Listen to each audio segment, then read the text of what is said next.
ಖುಷಿಯಿಂದಲೇ ಎಲ್ಲ ಖುಷಿಯಾಗಿದ್ದೀವಿ. ನೀವು ಖುಷಿಯಾಗಿಲ್ಲ ಅಷ್ಟೇ ಬಂದಿರುತ್ತೆ. ನಮ್ಮ ವಿರೋಧ ಪಕ್ಷದ ಮಿತ್ರರು ಹಿಂದೆ ಇದಕ್ಕೇನೋ ಇದನ್ನ ಹೋಗಿ ಹಿಂದೆ ನಮ್ಮ ಸಮುದಾಯ 17% ಇದ್ದದ್ನಾಗ ಬಿಜೆಪಿ ಮಿತ್ರರು ನಮ್ಮ ವಿಚಾರದಾಗ ಮಾತಾಡೋಕ್ಕಾಗಲ್ಲ. ಯಾಕಂದ್ರೆ 17% ಇದ್ದದ್ನಾಗ 4.5% ಕೊಟ್ಟಿದ್ದಾರೆ.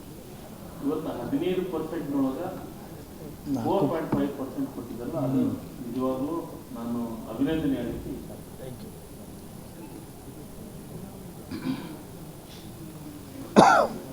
2023 ಚುನಾವಣೆಗೆ ಹೋಗುವಂತಹ ಸಂದರ್ಭದಲ್ಲಿ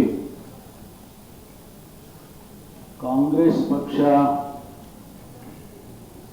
ನಮ್ಮ ಹೈಕಮಾಂಡ್ನವರು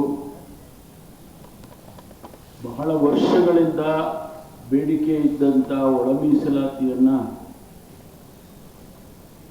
ನಾವು ಅಧಿಕಾರಕ್ಕೆ ಬಂದಾಗ ಅನುಷ್ಠಾನ ಮಾಡ್ತೇವೆ ಅಂತಕ್ಕಂಥ ಮಾತನ್ನು ಪ್ರಣಾಳಿಕೆಯ ಮೂಲಕ ರಾಜ್ಯದ ಜನತೆಗೆ ಭರವಸೆಯನ್ನು ಕೊಟ್ಟಿದ್ದ. ಅದಕ್ಕೂ ಮೊದಲು 2018ರಲ್ಲೂ ಕೂಡ ಬೇಡಿಕೆಯನ್ನು ಇಟ್ಟಿದ್ರು, 2013ರಲ್ಲೂ ಕೂಡ ಬೇಡಿಕೆಯನ್ನು ಇಟ್ಟಿದ್ರು. ಅದೆಲ್ಲವನ್ನು ಪರಿಗಣಿಸಿ 2023ರ ಪ್ರಣಾಳಿಕೆಯಲ್ಲಿ ನಾವು ಭರವಸೆಯನ್ನು ಪಕ್ಷ ಕೊಟ್ಟಿತ್ತು. ಮಾನ್ಯ ಮುಖ್ಯಮಂತ್ರಿಗಳು ಸಿದ್ದರಾಮಯ್ಯನವರು ತಮಗೆ ಜ್ಞಾಪಕ ಇರಬಹುದು, 2013ರ ಚುನಾವಣೆಯಲ್ಲಿ ಕೊಟ್ಟಂತ ಭರವಸೆಗಳು 165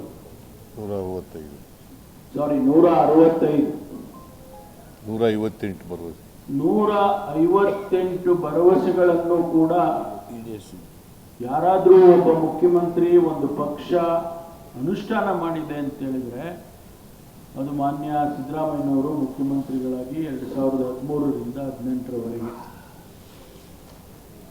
ಅದೇ ಪ್ರಕಾರ 2023ಕ್ಕೆ ಇವತ್ತು ನಾವು ಪಕ್ಷ ಏನು ಭರವಸೆಗಳನ್ನು ಕೊಟ್ಟಿತ್ತು, ಹಂತ ಹಂತವಾಗಿ ಎಲ್ಲವನ್ನು ಕೂಡ ಇವತ್ತು ಅನುಷ್ಠಾನ ಮಾಡ್ತಕ್ಕಂಥ ರೀತಿಯಲ್ಲಿ ನಮ್ಮ ಸರ್ಕಾರ ನಡೀತಾ ಇದೆ.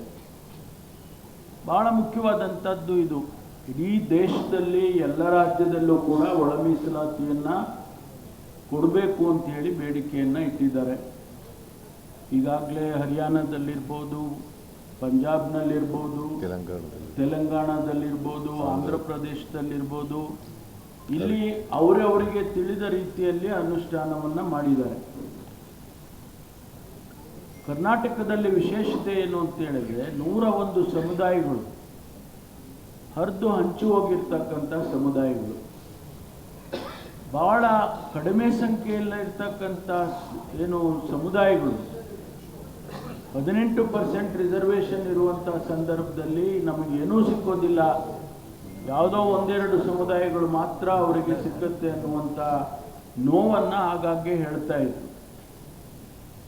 ಅದು ಹೋಗಲಾಡಿಸಬೇಕು ಅಂತ ಹೇಳಿ ಇವತ್ತು ನಮ್ಮ ಸರ್ಕಾರ, ಮಾನ್ಯ ಮುಖ್ಯಮಂತ್ರಿಗಳು, ಸಂಪುಟ ಎಲ್ಲ ತೀರ್ಮಾನವನ್ನು ಮಾಡಿದೆ. ನಾವು ಮಾನ್ಯ ಮುಖ್ಯಮಂತ್ರಿಗಳು ಸವಿಸ್ತಾರವಾಗಿ ಹೇಳಿದ್ದಾರೆ, ನಾನು ಪುನರುಚ್ಚಾರ ಮಾಡೋಕ್ಕೆ ಹೋಗೋದಿಲ್ಲ. ಆದರೆ ನಾನು ವೈಯಕ್ತಿಕವಾಗಿ ಮತ್ತು ಎಲ್ಲ ಸಮುದಾಯಗಳ ಪರವಾಗಿ ಐತಿಹಾಸಿಕವಾದಂಥ ಒಂದು ತೀರ್ಮಾನವನ್ನು ಮಾನ್ಯ ಮುಖ್ಯಮಂತ್ರಿಗಳು ಸಂಪುಟ ತೆಗೆದುಕೊಂಡಿದೆ. ಅದಕ್ಕಾಗಿ ನಾನು ಎಲ್ಲ ಸಮುದಾಯಗಳ ಪರವಾಗಿ ಅಭಿನಂದನೆಯನ್ನು ಸಲ್ಲಿಸ್ತೇನೆ. Thank you. ಮತ್ತು ಎಲ್ಲ ಮಿನಿಸ್ಟ್ರಿಗಳು ಭಾಗವಹಿಸಿದ್ರು, ಕ್ಯಾಬಿನೆಟ್ನಲ್ಲಿ ಎಲ್ಲ ಮಂತ್ರಿಗಳು. ಏನೇನಪ್ಪ ಸಿಎಂ ಸರ್ ಇಂಗ್ಲಿಷಲ್ಲಿ ಒಂದು ಬ್ರೀಫ್ ಮಾಡಿಬಿಡಿ ಸರ್, ತುಂಬ ಹಿಸ್ಟಾರಿಕಲ್ ಡಿಸಿಷನ್ ಇದು. ಕೈ ಬಿಡಿ ಅಂತ ಹೇಳ್ಬಿಡಿ. ರಿಕ್ರೂಟ್ಮೆಂಟ್ ಸ್ಟಾರ್ಟ್ ಮಾಡ್ತಿದ್ದೀವಿ. ನೋಡಪ್ಪ, ರಿಕ್ರೂಟ್ಮೆಂಟು ಸ್ಟಾರ್ಟ್ ಮಾಡ್ತೀವಿ, ನಾಳೆಯಿಂದಲೇ ನೋಟಿಫಿಕೇಶನ್ ಇಶ್ಯೂ ಮಾಡ್ತೀವಿ. Historical decision, just give us some brief notification. ನೀನು ನೋಡಿ ಕನ್ನಡದಲ್ಲಿ ಬರೀ, ನೀನು ಕನ್ನಡ ಗೊತ್ತಲ್ಲ, ನಿನಗೆ ಬರೆಯೋದು ಕನ್ನಡ ಗೊತ್ತಲ್ಲ, ಬರೆಯಕ್ಕೆ ಹೋಗಮ್ಮ. ಹಾಂ ಹಾಂ ಮಾದೇವಪ್ಪ ಮದುವಪ್ಪ ಈ ಕಡೆ ತಿರುಗಿ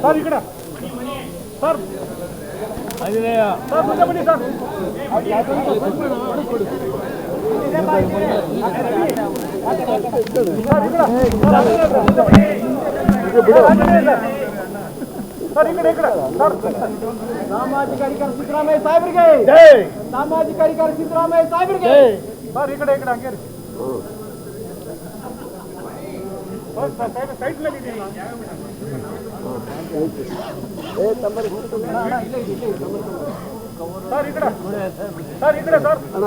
ಎಲ್ಲರೂ ಕೂಡ ಮಾದೇವಪ್ಪನವ್ರು ಕೂಡ 15 ತಿಂಗಳಯ್ಯ ಯಾವ್ದು ಬೇಕು